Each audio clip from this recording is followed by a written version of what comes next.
glorify your name.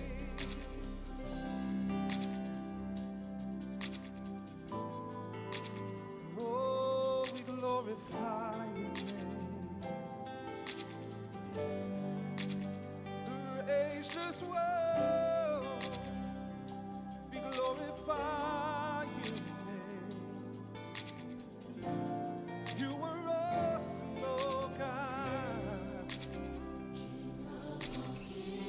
King of all kings, the ageless one.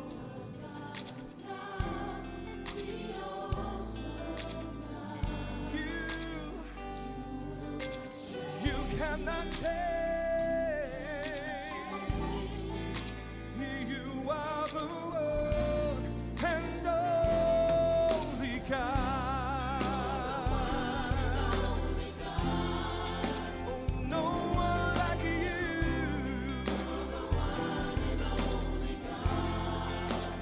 No one compares. You remain the same. Your word will never fail. You're the one and only God. One and only God. You're the one and only God. And no one compares. You remain the same. Your word will never fail.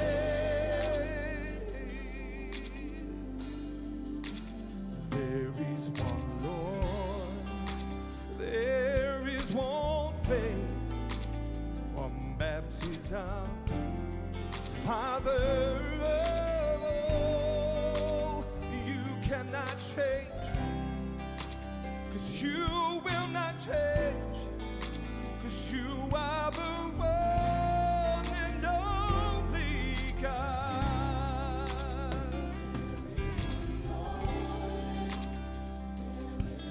There's one faith, He's my Father, and is to come. One and only God. No one like you.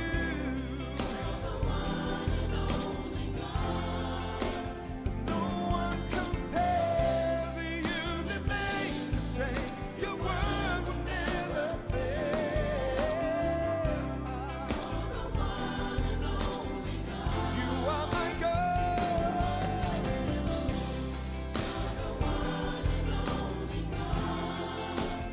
No one compares. You remain the same. Your word will never fail.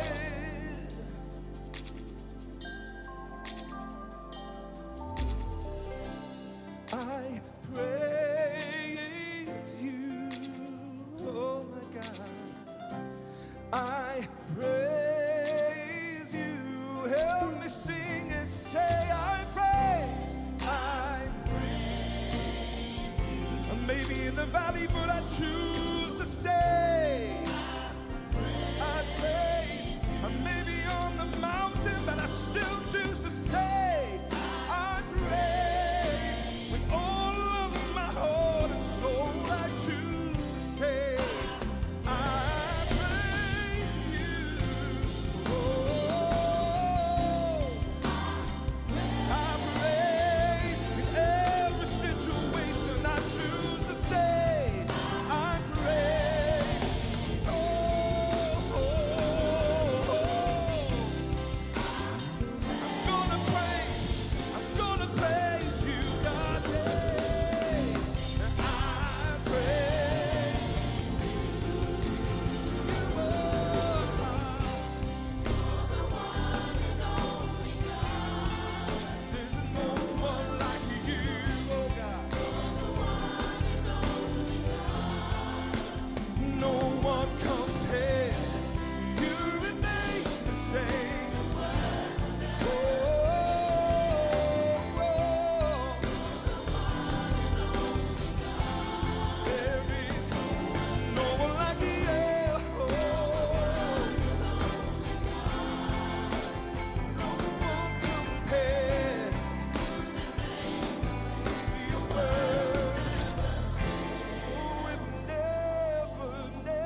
It will never, it will never, it will never.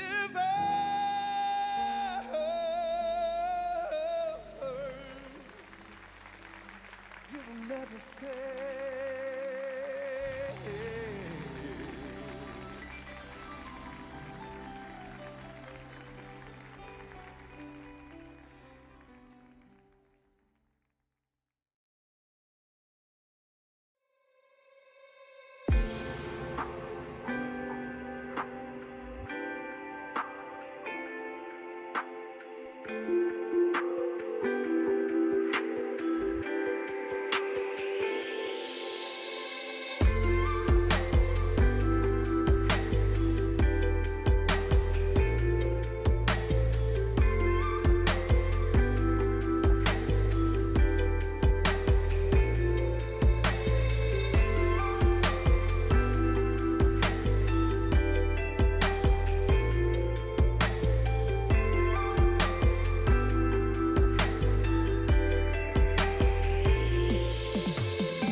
Well, good evening, good morning, good afternoon. We are live here in the Piano Rooms Conversation for King's Chambers.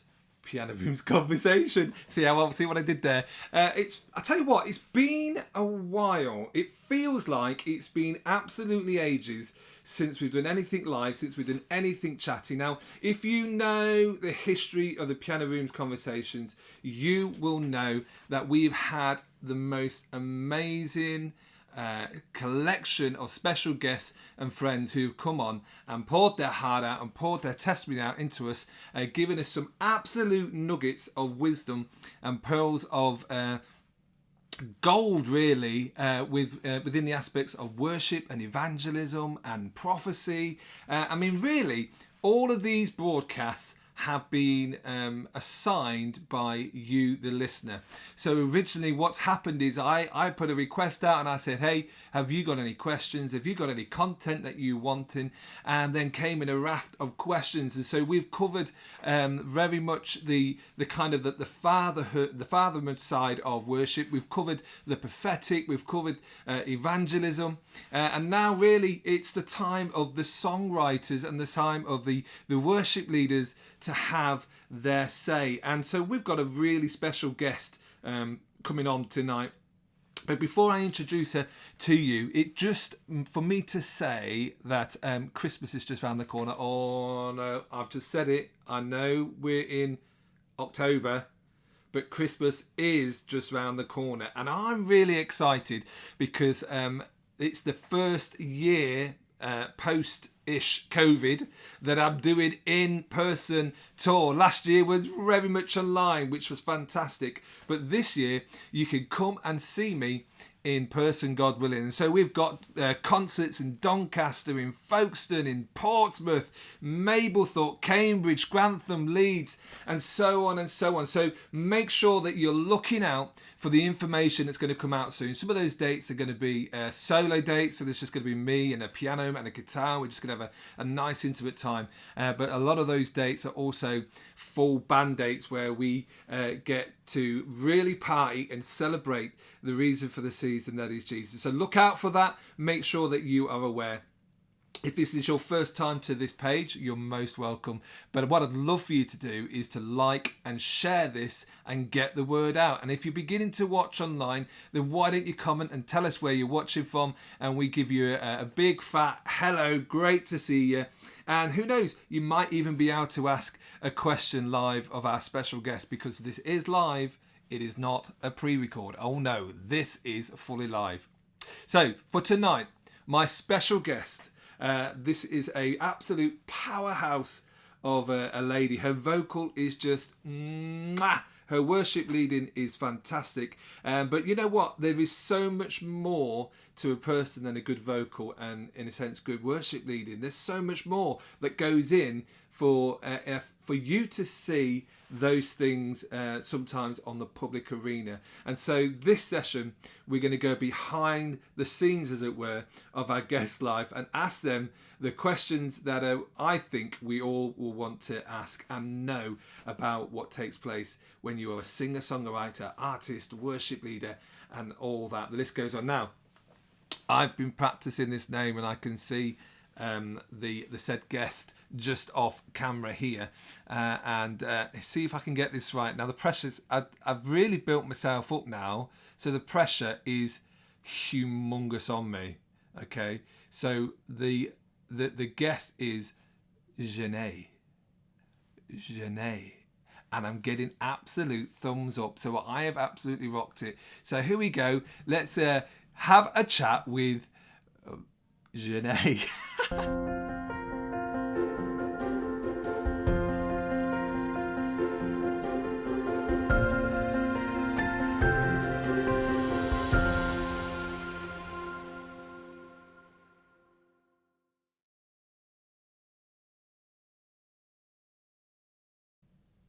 And here you are, Jenae. How you doing?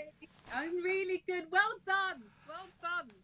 Well, we've had many a conversation, and I've actually seen as well in person, because we've done a couple of things together now where people, you know, they say Jenny or Jeannie or Jenae or Janine, yeah. You know, but it's Jenae. It's Jenae. That's what my mama gave me, the name Jenae. She said 18 hours of labour. You make sure people call you your right name. Well, to be fair, if it was 18 hours, I think she does have the right to say that. She really does, right? She does, yeah. Absolutely. So how you doing anyway? You okay? I'm doing all right, you know. It's been a bit of a week, doing some vocal work for some people and whatnot from home, from the comfort of my own home, which has been really nice. I want to get out though, you know. But yeah, I've been okay. It's, you know, you have your good days and you have your down days, but all in all, it's been great. You know, I've been really good. Well, I think one of your characteristics is that you are really bubbly and really like yay, and I love that about you. So even when you're down, you're up. Yeah, I can't help it. I want to be really down. When I want down, I want to really be down. You know what I mean? But sometimes, you know, something joyful just comes, and I'm like, no, I don't really want to be joyful right now. Can I just? It just won't leave me alone. So. Oh, that's amazing. So let's go to the beginning. I always do this with a lot of well, all of my guests really, because actually we don't just appear, and we don't just we're not at this point by click like this, are we? There's a lot of process that takes place, and a lot of challenges and joys and highs and lows and all the stuff that goes into life. What's your I suppose your background, your heritage, when you were younger? Wow. Yeah. So I've had my grandparents are Jamaican, and then my parents were born here, so I'm second generation, and I've been raised in what can I say? I was born and raised in Wolverhampton.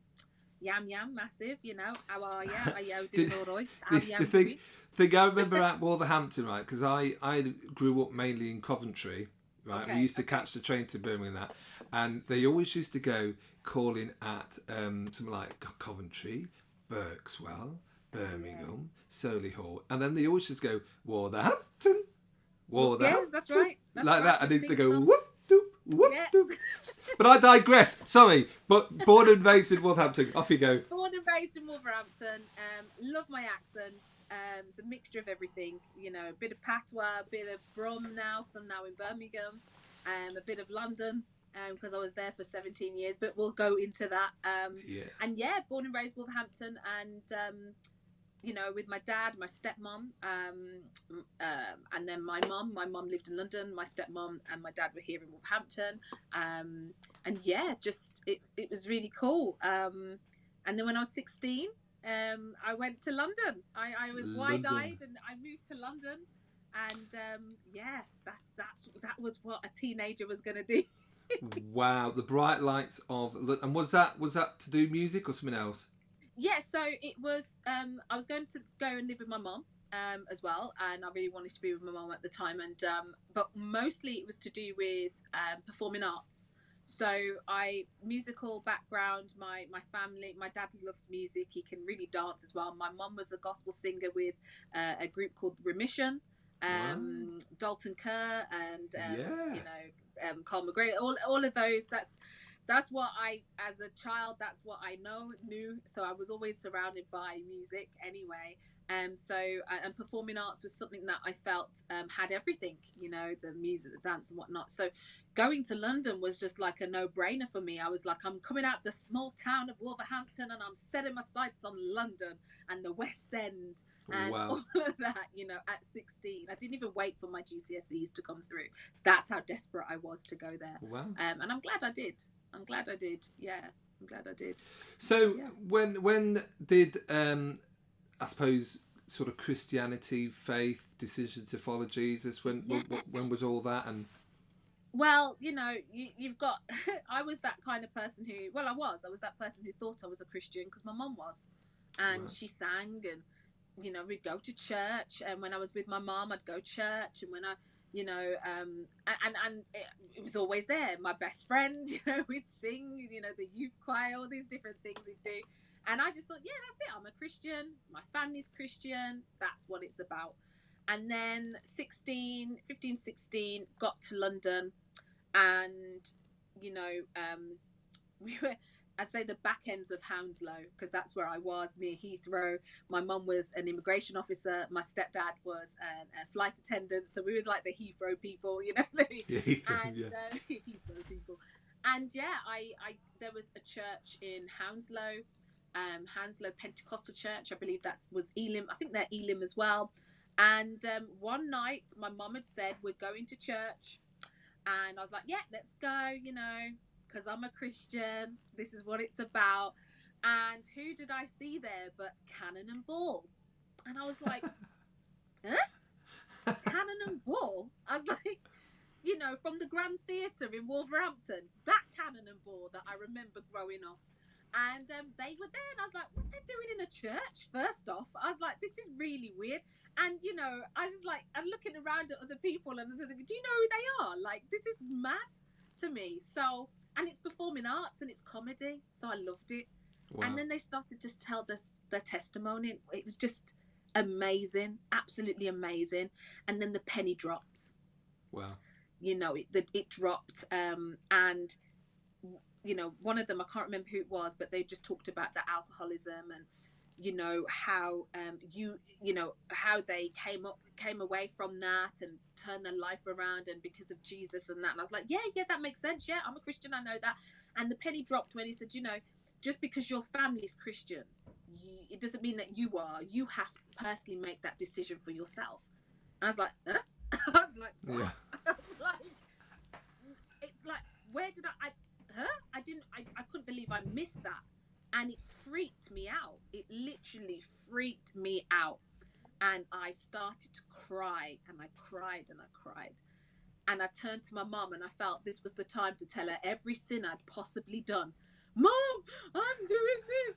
And Mommy, I've done that. And Mom, I didn't know, and I'm scared. And my mum goes, yeah, I know. I'm like, what do you mean you know? I'm not a Christian. She goes, yeah, I know, but you are now. You will be now. We'll be praying for you. And I'm like, what are you talking about? And went straight to the front. They gave the altar call. Everybody goes to the front, and I just went there, tears down my face, and I just literally surrendered. Wow. I completely surrendered. And what I will say, though, to people who are in ministry, and if people do come to you and you're going to pray with them, please, Listerine, mints, something, please do it, because the memory I have is wonderful that I gave my life to the Lord, but the secondary memory was the breath of the person that was leading me in the prayer. And to this day, day, I will never forget that smell. Like, it always happens with me. Even when I got baptized, I forgot I had makeup left on my face, and the water was really warm. So when I came out of the water, my face was drenched and mascara everywhere. But yeah, it always happens. But yes, please, I beg, Listerine, chewing gum, something, because I'm glad I never got turned off by it. But Yeah, I that don't smell like the voice of God to me. I just like, oh no, that wasn't a ministry at all. But I will never forget giving my life to the Lord and surrendering that day. Wow. So yeah. So here's a fun fact for you. So you mentioned cannon and ball. So back in the day, I used to do. I can't remember what they used to call them now. It was something like. Have you heard? Is it Coffee and a Twist of Faith? But it was kind of like that.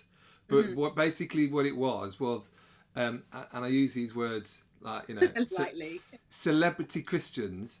Okay. Doing like evangelistic events. And then I would go in and I would be the musical background or playing or singing of those things. And I actually did sing for both Cannon and Ball. Wow, that is so there you crazy. Go. That and is so crazy. There was the load of snooker players as well and different people like that. But yeah.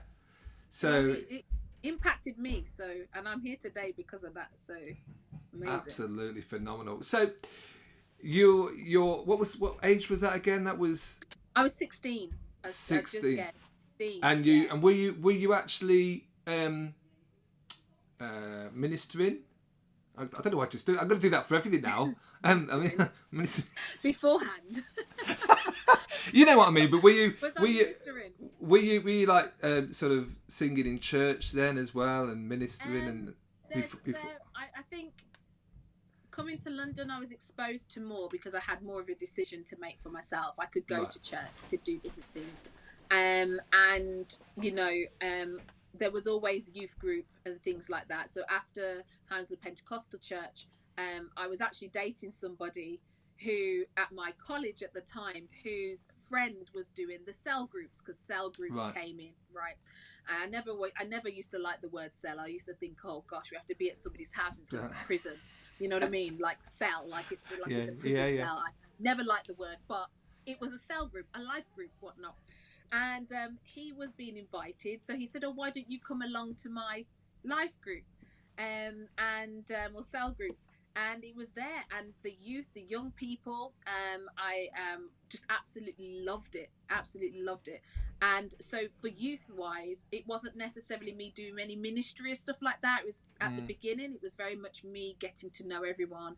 And then before you know it, the youth leader at the time would notice certain things that you have and qualities and skills, and they'd place you in certain positions so that you can sharpen those skills that you didn't even realize you had or giftings.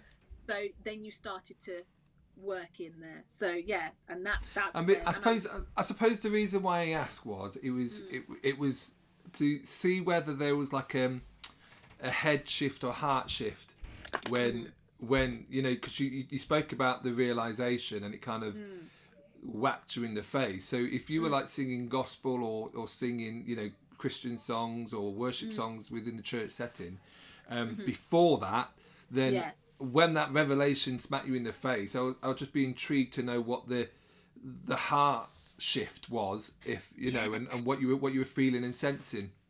Yeah, okay. I hear you. So, so I hear you now. So there was always gospel music playing. So I was always singing, and with a mum that can sing, I was always singing. So the music's always moved me. It doesn't matter where it's from. If I believe what you're singing, it's always moved me.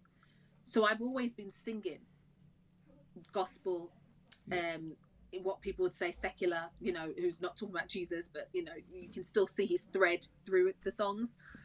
That's another story. But I think the shift happened was, when you've got like an electronic equipment, you press the button and it should be working, the batteries are in, whatnot, something should be, but you realize that the battery hasn't connected fully. So it's kind of working, but it's not. So Yeah. then when that happened, it was a boom. And I was like, oh, I see. I see Yeah. how this song is relating to what I've gone through and what I'm about to go through. So yeah, it did. It did hit me. And I suppose it was very natural because I was already doing a lot of just singing generally anyway. So yeah. Yeah, because I think the effectively what was happening with you was revelation, which fancy word, things were being revealed to Yes, you, revealed and everything. your understanding was coming, and it's a funny thing really, because you could do things for ages and ages and over and over and over again. So I kind of like say it's like this. So I for years I don't know where my keys are. I haven't a clue where they are. And without a shadow of doubt, Kate, my wife, she'll just go, Danny, they're over there. I don't know why I'm making it sound like Pat Butcher because she's beautiful. It's like, she goes, Danny, they're over there, she'd say. And so I know I'd get them. And then the next day, oh, where are my keys? Have you tried your pocket? And so on and so on. And then all of a sudden, after so many, even years of that, the revelation suddenly hit me that my beautiful wife, Katie, always knows where my keys are. And so what does that do? Instantaneously, that makes me want to go, oh, come here, babe. It generates a whole new level of love and understanding within the relationship of how she cares for me. And I suppose the process of, you may be singing those songs pre-conversion, as it were, when the revelation smacks you in the face, and all of a sudden you go, my God, what amazing king that you are, that you've done all this thing, and you can sing the same song, but with so much more of an understanding of what God's love and presence is, isn't it? True. So true. It's so powerful. So we're going to play a track now. Now, me and you, we've done a couple of events called One Event. Now, yes, we have. Last, not this one, but the one before that was virtual. It was. Yes. And we were kind of like ships in the night. We didn't really kind of necessarily connect them, but we were both singing on the same grass because we did it outside. Hey, come on. That's what we did. But we're friends now, aren't we? That's what counts. But we're gonna play a track from the one event. Now these tracks can be found on the Ground Level and the Alive UK Churches YouTube, which is where this comes from. And this is, I think it's a Leland song, if I'm not mistaken. Yes, it is. It is a Leland song. Yes, it is. But just everybody have a listen to this vocal, and you will know what I mean when I say "mwah." Here we go.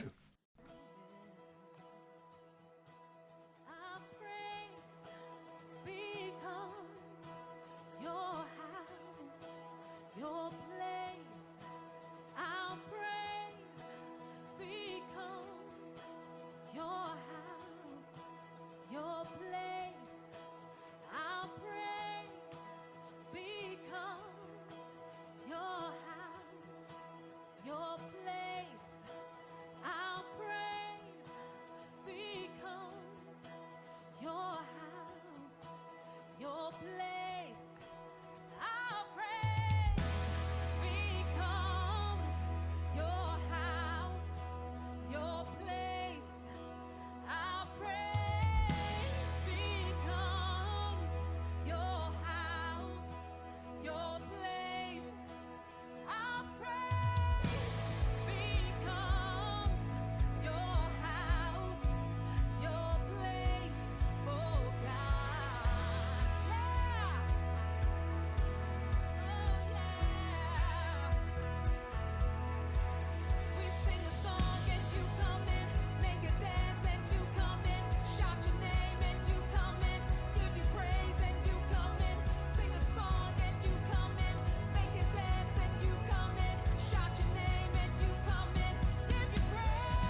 So we are back in the Piano Rooms conversation. Come on. Jenae, it's so great to have you. What an amazing vocal that was. Just seeing that there are some people coming on across the different sites now. So remember to like and share this and get the word out and watch along and enjoy the evening. Now, I'm going to read this because I don't want to get this wrong, Jenae. So 20 years experience, right?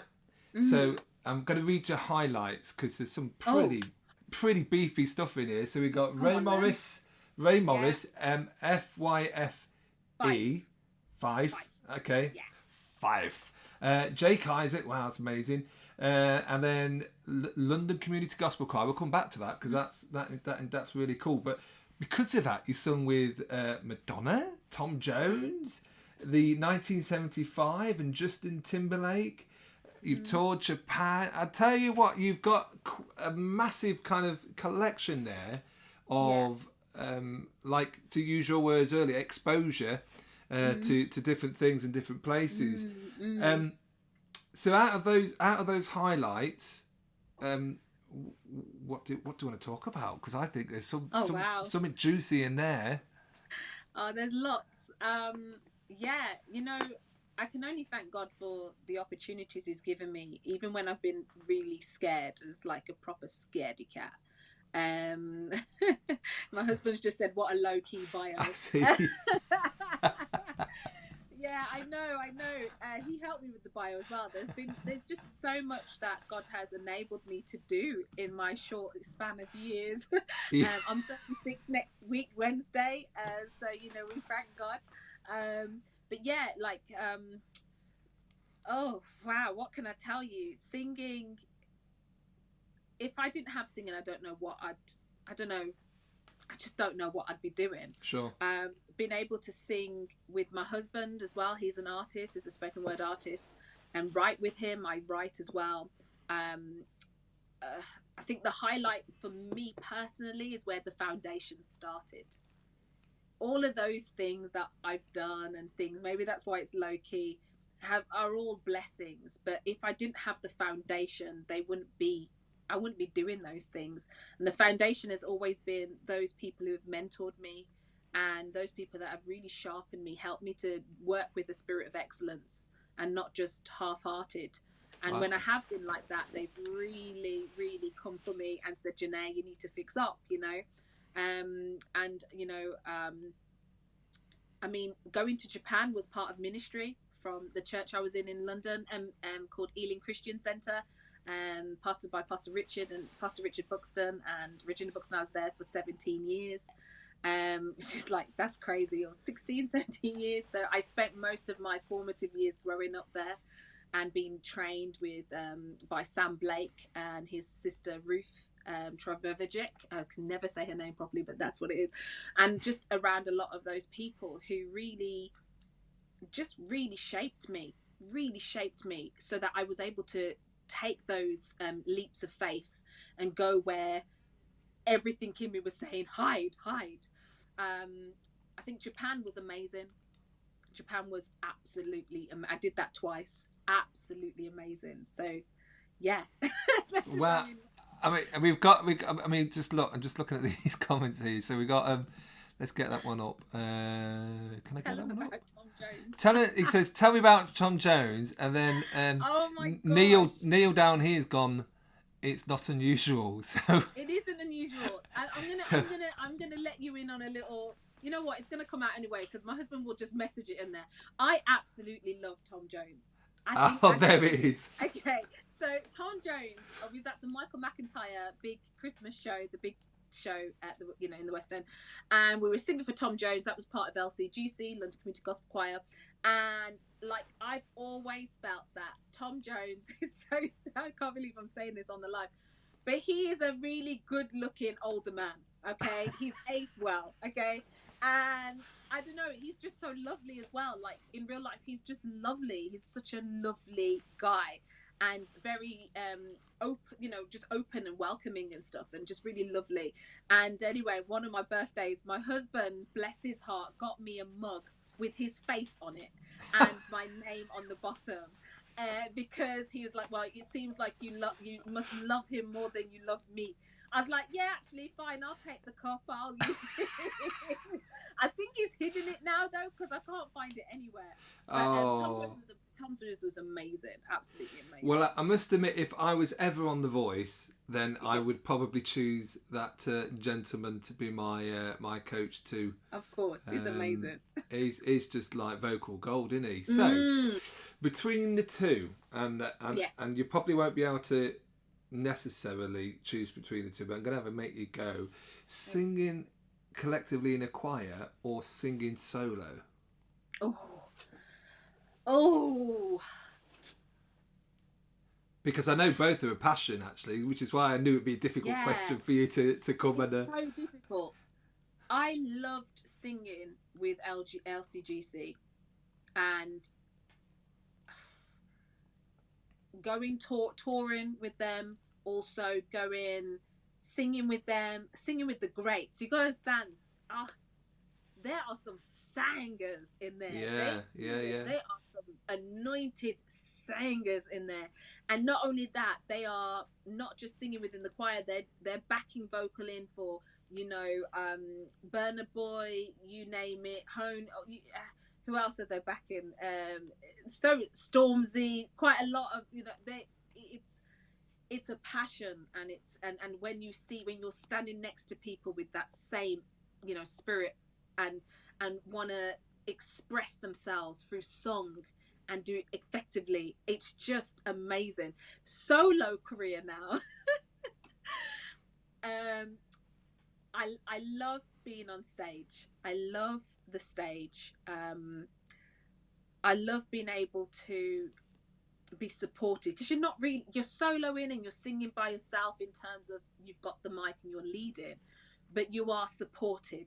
Yeah. So when you've got a great team around you, you're backing vocals, you're the drummer, the band, and everybody's all in one and they all sync, it becomes more of a family thing. So I feel supported when I'm on stage. So it's really hard to match the two. But I think as I'm moving forward now, I'm pushing a lot more into me being solo and really branching out there. So I will say that at this moment in time. So yeah, I think that's what I'd say. Oh, fantastic. So you a songwriter as well? Yes, I am. Yes. So talk about process for you for writing, because I know there'll be a lot of people that watch this back and they go, oh, lyrics or tune, and we go around the mulberry bush. And I suppose the reality is there's no equation, and every songwriter will have a slightly different take and nuance in it. So what's your take? What works for you, and where do you get that inspiration from? To be honest, the tune comes to me first. The tune definitely comes to me first, and then the lyrics come second. Not 9 times out of 10 that's what happens, and sometimes the lyrics will come first. Sometimes I might, if you were on my notes in my phone, I have no space. That's how that is. I've got songs and things written and things that I go back to, and the funny thing is, when you go back to it, the tune.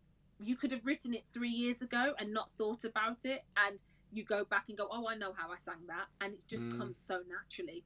I definitely, God's definitely talking to me continuously, and if that be me just experiencing what I'm experiencing, if that's that opportunity where you're saying just write it down. I don't like writing. Funny enough, I'm a songwriter, but to write, give me a phone. You know what I mean? Yeah. But yeah, so it's tune, melody that comes first, then I write, and then sometimes the melody will stop, but I'm continuing to write.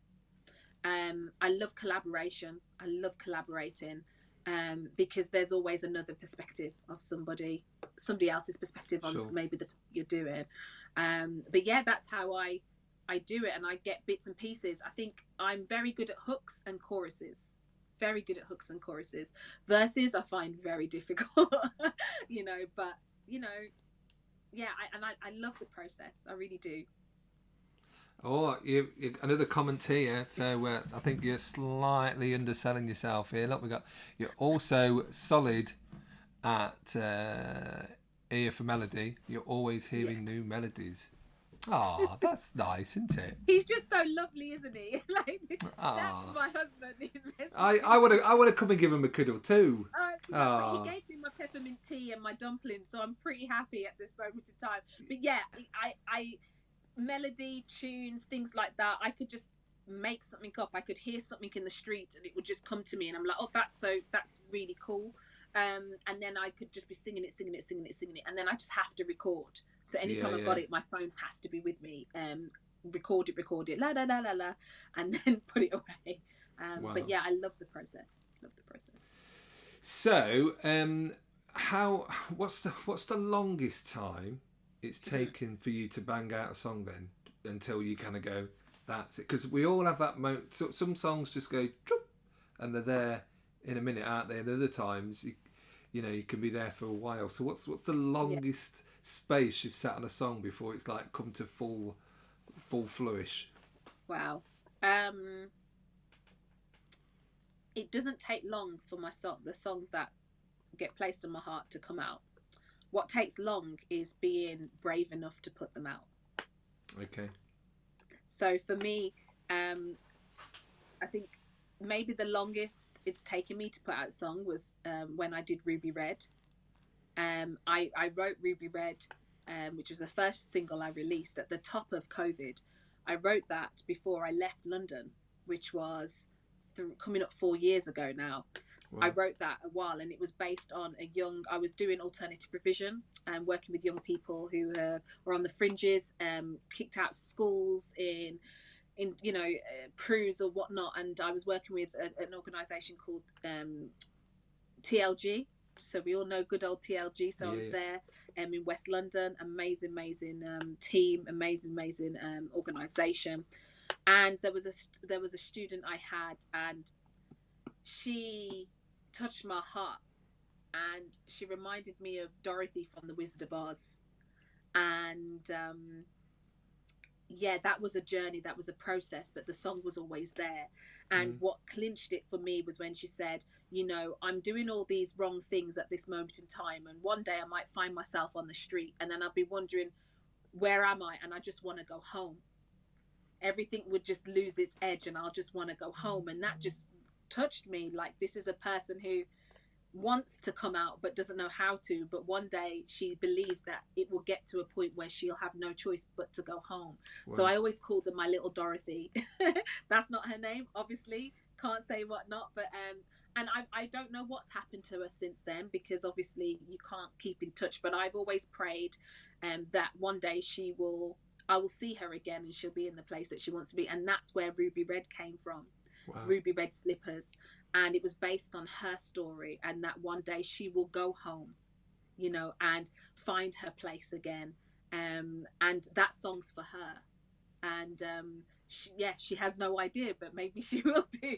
But that song's for her, and that took a while, but it took a while to come out. But yeah, so yeah. I mean, every songwriter, I suppose, they share their songs in fear and trepidation, don't they? In a sense, because we creative people are incredibly thin-skinned. we take a lot on, and as much as we say we're really cool and with it.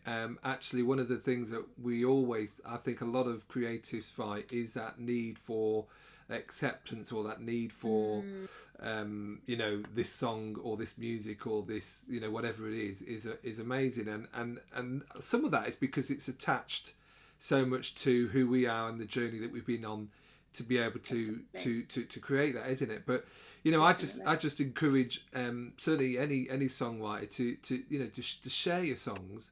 And actually, if it's just meant for, they're all meant for an audience of one, for God anyway. Exactly.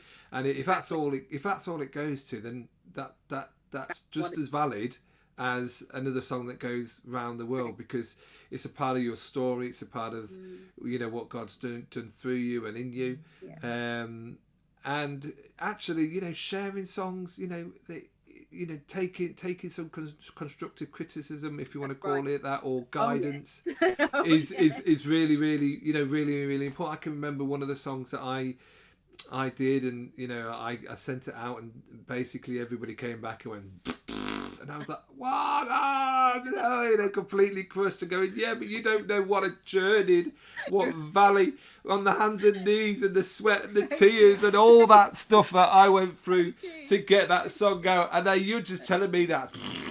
That song, and they were right, because actually it wasn't a song that necessarily would go, where it needed to go. But what that song ended up doing was ministering to me, because it's what God had given me, and it was the words that God had given me in that process. And that's fine. Some songs are meant for you, person, wrote it, as a kind of a therapy almost, or as that revelation in builder, the whole thing. And I think sometimes we can get caught up as creatives, going too much for the gold, in a sense, or too much for that. We've got to make sure what our drive is. That's haven't it. we? It's so important. It's important to have those people around you as well who are they it's constructive criticism, but it's all in love. And it's because they see in us, or they see in the creative, that actually, no, this may be for just you, or this is actually, no, you need to tweak this, you may need to do this, or whatnot. I found myself in those situations where I've got songs that are hidden for me, they're hidden in my heart, and sometimes I sing them for somebody, and then they'll cry, because it's like, oh my days, you're speaking right now what I'm going through. And it's like, wow, if I released that before, it could have just been for one person, and that's enough for me. And it's taken me a long time to learn that, and I'm glad that I've learnt it now. So yeah. We're going to play another track. This one's from one event. This is a track that I voiced, Hero of Heaven. And this, again, from the one event, not this year, the year before. And you can find all these tracks on the Alive UK Church YouTube page, and the ground level as well, where there is a growing catalogue of amazing content and worship content, including yourself on there, that we heard earlier. So have this, and then we're going to come back for the very last section, where I want to let them hear one of the songs that you've written, and so we'll talk about the story behind that, and then we'll see where that takes us. So let's have a listen to this. Great Things, Hero of Heaven. Here we go.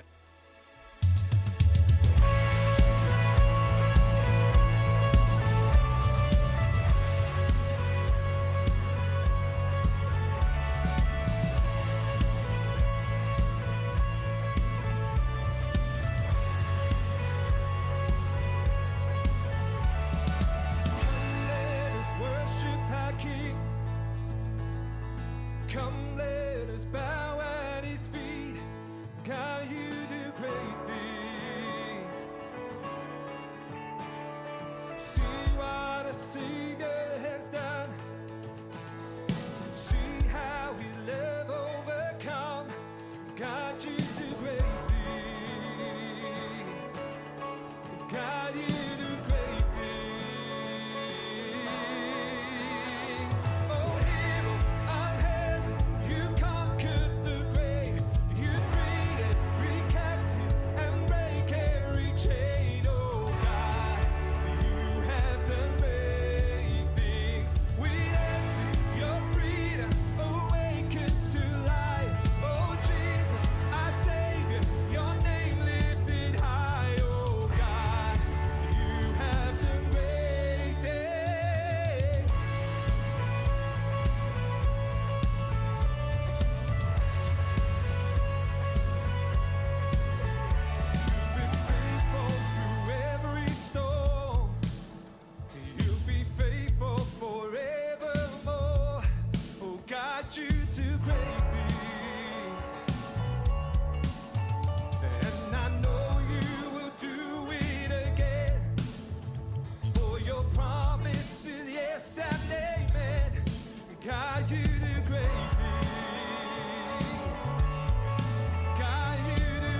So we're back in the room with King's Chambers and Jenae, and we are in the piano room conversation. And this is our final little section before we say our goodbyes and good nights.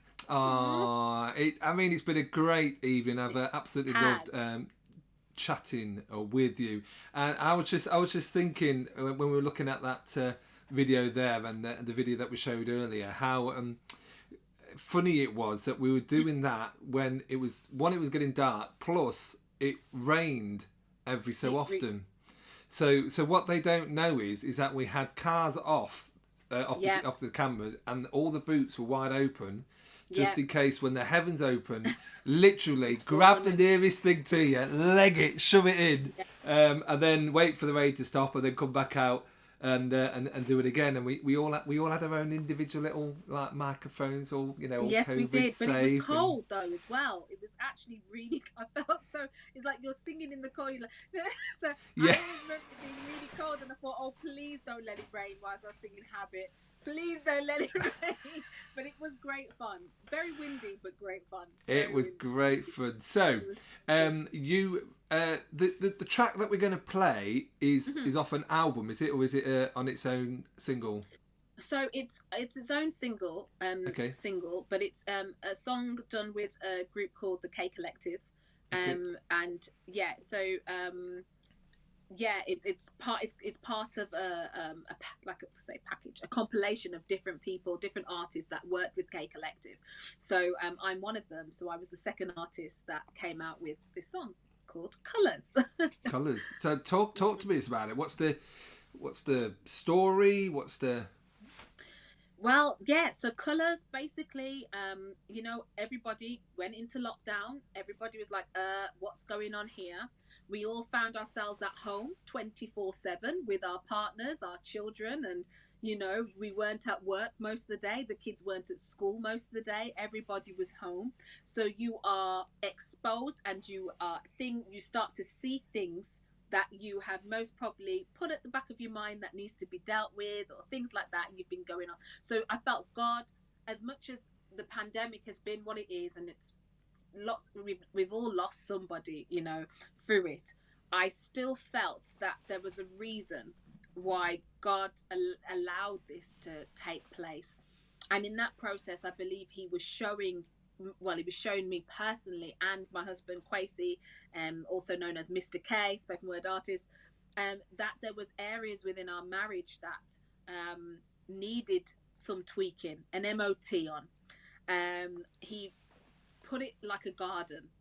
So our garden was really overgrown. It's one of those times where you say, okay, so who's going to mow the lawn? We'll leave it for next thing. And the garden was just a mess. And that's what God was saying. Like, there's some areas in your marriage, nothing crazy, but if you don't sort it out now, it's going to get overgrown, and you're going to have issues and difficulties later on. And we just looked at things, and when you've got an overgrown mess, there was no colours. It was just dull.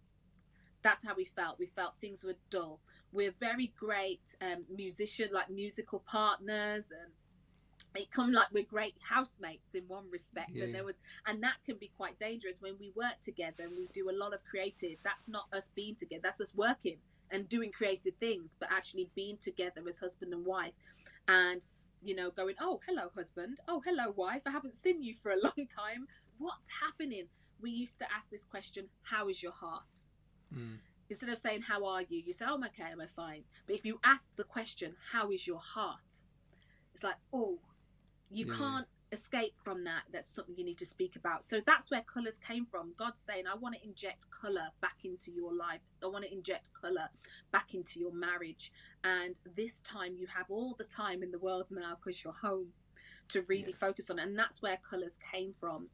It's like a God's love song and our love song to each other, and saying that actually there's things that we still need to work on. It's not perfect, but God has got his hand on, and we can now see start to see the colours coming back in, and that's just beautiful to us. And we couldn't be more grateful to him and thankful that he took that time with us, and we surrendered. Okay, Lord, do what you got to do. Wow. So that's the song Colours. Fantastic. So, do you know what? We've come to the end of our... Everybody go, ah.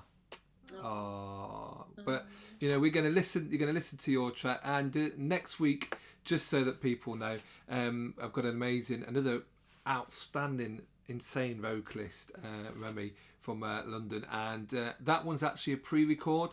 So that will drop same time next week. So I've already had that conversation, and I know it's going to absolutely bless your socks off. Wow! Because you know, he's just another. I think I'm doing. I should recall this session the Powerhouse Vocal Sessions. But you're included in that, so. Oh, bless you! You've No. got such an amazing voice. I love your voice, honestly, and your heart. Honestly, if there's anything to say to you. And anybody listening, this man, when he sings with, it's like he's been in the throne room, and then he it's beautiful. Honestly, Danny, one of my favourite singers. Bless your heart. Oh, I'll take that. Thank you. I appreciate the encouragement there. So we're going to listen to the track, and then that's actually going to play us out. So that will be the end of the broadcast. But it's been so wonderful having you on. Thank you for having me. It's literally just like mates having a cup of tea, having a chat, and I think we probably I just had to make sure which mug I had, but yes, I've got the Disney one. that one's all right to show. Let's have a hand on that. Yeah. It's not Tom Jones. No, it's because I've got a young man who Isaac is my boy, and he's a beautiful young man. But he does have some mugs, and he makes me a cup of tea, and he does it on purpose. He sticks it in a mug that he knows might be slightly risque, and you know, there'd be one of these days where, you know, I'll be like this, and I'm going, and it's like, yeah. So I have to keep a check on that. But I tell you what, we'll get you back on, because I think there's still so much more. Now we've been over an hour already, and there is so much more. So I think, you know, come the new year, you know, let's do something again. Definitely. And we need to be doing something musical together too. Of course, listen, this has to happen. So I'm down for that. So here we go then. This is the track Colours, and it just remains for me to be able to say to you, stay well, stay safe, and stay blessed. And we will see you next time here in the Piano Roots Conversation with King's Chambers. See you later, everybody. Goodbye. Bye.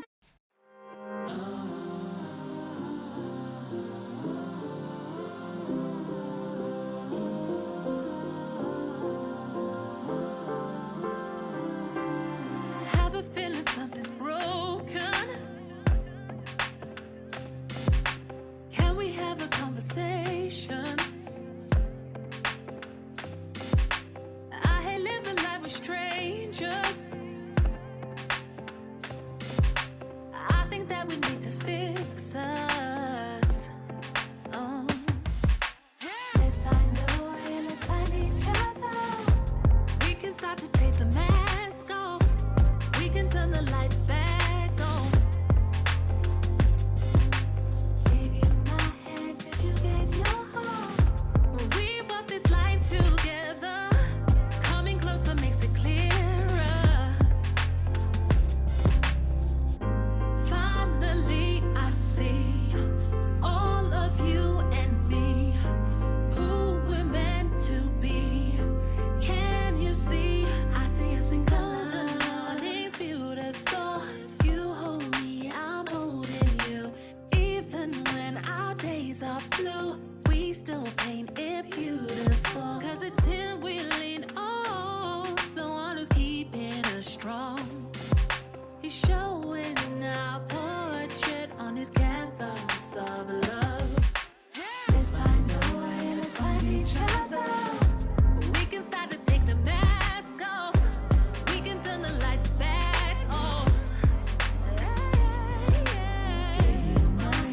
You gave your heart. 'Cause we want this life together. Coming closer makes it clearer. Oh yeah. Finally I see all of you and me, who we're meant to be. Can you see? I see us us in color. I see us in color. I can see our colors come through.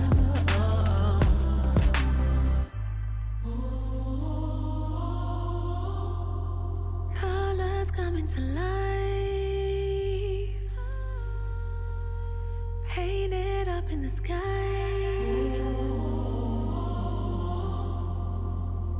I can see our colors come through. Oh, finally I see.